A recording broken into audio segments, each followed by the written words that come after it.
San Francisco 49ers fans, hey, NFL football fans, let's talk a little bit about the San Francisco 49ers Week 3 matchup at the Los Angeles Rams. Okay. Is this another trap game? So last week, yeah, I was pretty correct by saying that their Vikings trip, the Niners-Viking trip, was a trap game. Is this another trap game? It is in some ways, but not nearly as much as the Vikings game was a trap game. So no, I would say pretty much not, but maybe a little bit. So let me explain real quick. Both of these teams know each other pretty well. Even if they don't know each other this year, generally these two NFC West teams have known each other pretty well and played each other pretty hotly contested for the past few seasons, specifically the seasons that McVay's been the head coach of the Rams and that Kyle Shanahan has been the head coach of the Niners, because of course they were on the same coaching staff together. I believe it was with the Commanders, I think so. It was in Washington way back in the day. So here's the thing, reasons why it could be difficult for the Niners. That's one reason. These guys know each other. It's a little bit more difficult to have the consistent upper hand and continuously just dominate somebody that you know super well. Here's the thing. You can consistently beat them though. Okay? That's not what I'm saying. So like the Niners have consistently beaten the Rams over the last few seasons. However, those victories haven't been just extremely conclusive. I mean, they haven't been like 35-3 victories, okay? So it's not like the Niners are blowing out the Rams. It's not like they know something that the rest of the league doesn't or anything like that. They're tough games, and I would contend that almost every game within your own division is tough and freaking important. Now, the Rams are coming in borderline desperate. Desperate teams, especially at home, are going to be dangerous. The Rams are 0-2, have injuries to Puka Nacua and also Cooper Kupp. And so it's going to be difficult for them for sure. The Niners always have the home field advantage in LA. I know. Remember that I said the Niners have the home field advantage in LA. It should be like 60% Niners fans plus. The only solace for the Rams is that they get to play Chicago next week. So if they can't get right against the Niners, they can maybe get some momentum going to get their season right against the Chicago Bears. Okay. Here's what the Niners need to do. I mean, here are some things that the Niners need to do.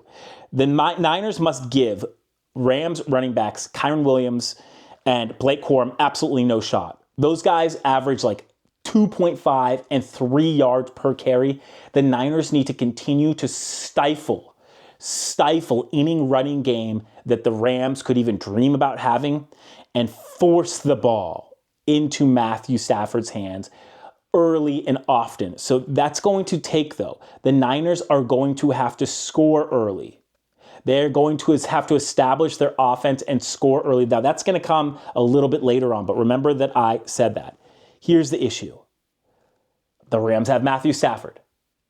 Matthew Stafford is a Super Bowl winning quarterback and will always pose a risk to opposing defenses if given any time whatsoever. What's a weakness of the Niners right now? Well, the Niners are going in with a questionable Nick Bosa, which means that Leonard Floyd and Gross Matos need to have huge games, and Jordan Elliott. The whole Niners defensive line have to have a good game. They need to put pressure on Matthew Stafford, because Matthew Stafford, without pressure, even without any wide receivers or tight ends of note, can still beat you. Again. Okay, so here, just real quick, Niners fans, can you think of a time, any time, where maybe a team started out with an average quarterback even, okay? Like an average to good quarterback, and then maybe had a star wide receiver, and the star wide receiver only played for half the game, and that quarterback still took it to you. That average quarterback still took it to you and beat the Niners. That was last week. Sam Darnold literally did that. So listen to me. Don't get cocky, Niners fans. Because of this, although the Rams don't have the running game and maulers at the offensive line that the Vikings did, the Niners still fail to stop a Sam Darnold-led offense without Justin Jefferson. Red flags all over the place if you're Niners fans. Like, red flags all over the place. Here's what the Niners cannot see. Here's what the Niners must not or cannot see. You'll know that this game is going poorly if you see things like this. The announcer's like, wow, that's the 7th straight pass that Stafford's completed. Wow, this Niners zone isn't working too well without the pressure on the quarterback. You give Matthew Stafford time. And he'll take any defense down. Doesn't matter what wide receivers play. I could play in there. Remember that. The Niners can't let Matthew Stafford get going. Matthew Stafford going without any pressure on him can still take down any defense. You also don't want to hear something like Tutu Atwell with another reception. Wow, the Niners just can't. He's a little jitterbug out there. It's like, no. Tutu Atwell has like 4 receptions for 30 yards on the season. A player like him, you can't let a player who could possibly get going, like a Tutu Atwell, for example, because he's a Rams wide receiver with a little bit of big play potential. You just can't let him have those big plays tomorrow. 1 reception, 2 receptions for 25 yards. Hey, that's fine. Listen, 4 receptions for 95 yards for a guy like Tutu Atwell or something like that, and a touchdown, that's a difference. That's how the Niners lose. That's how the Niners lost last week, honestly. Okay, another thing you can't do is like something like Colby Parkinson over the middle. He's been dominating the night. Okay, like look, guys like Tutu Atwell, like Colby Parkinson, he's a tight end for the Rams. They can't have big games. You cannot allow Matt Stafford to let marginal players have big games against the Niners. And I don't think that they're going to. Here's one more thing. The Niners have to jump all over this Rams defense, and they must do it from the start. Here's why they have to jump all over them from the start specifically. Okay, the Rams are so young defensively. They are a young, for all intents and purposes, inexperienced team. They got like Tre'Davious White back there in the defensive backfield and whatnot, but no, for all intents and purposes, they are like inexperienced and young.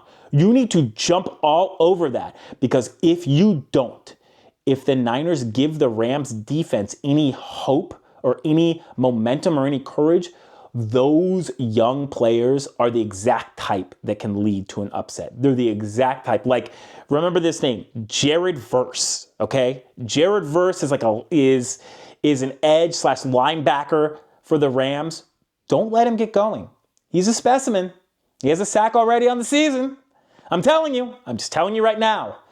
Don't let a guy like him get going, because it will just be, it will be a long day. I think that the Niners will still win even in that circumstance, right? But it will be a long day if the Niners are abandoning the run, don't establish it, and it's going to be a Brock Purdy versus Matthew Stafford. Both teams are down. Both quarterbacks are down. A couple wide receivers and a tight end. It's a battle of quarterback. I don't want that. Why? Do I think that Brock Purdy's like a worse quarterback than Matthew Stafford? It doesn't matter when I believe that the Niners are that much better of a team than the Rams. Don't let it get to that, Kyle Shanahan. Establish your running game. Run. Establish your running game. Even if you run it, okay, establish your running game, even with Brandon Ayuk. Give him a wide receiver end around. Give him a wide receiver sweep, okay? Get him going. The Niners need momentum, and that's how they're going to take this one. That's how they're going to take this game. So, in conclusion, what do I see happening with this game? If the Niners commit to the run, which I think that they will, they should be able to control the game. Controlling the game is really one step in the Niners like becoming a dominant and dynamic team this season. The Niners have yet to truly really control. They control the Jets all right, but they lose. The Niners. This is a prove it game. They really need to prove it, especially in the NFC West. Things aren't getting easier for the Niners. They're going to get more difficult. My prediction, 24-16, the San Francisco 49ers take this one. I think the Niners win 24-16. Hey, how do you think this game's going to turn out? What is your score prediction? I want to know your prediction below in the comments. Like, subscribe. Hope that you had a great time. Hey, it's fun. It's fun talking some football. It's fun hanging out at C-Train Station. Till the next time, I'm C-Train, and I'm out.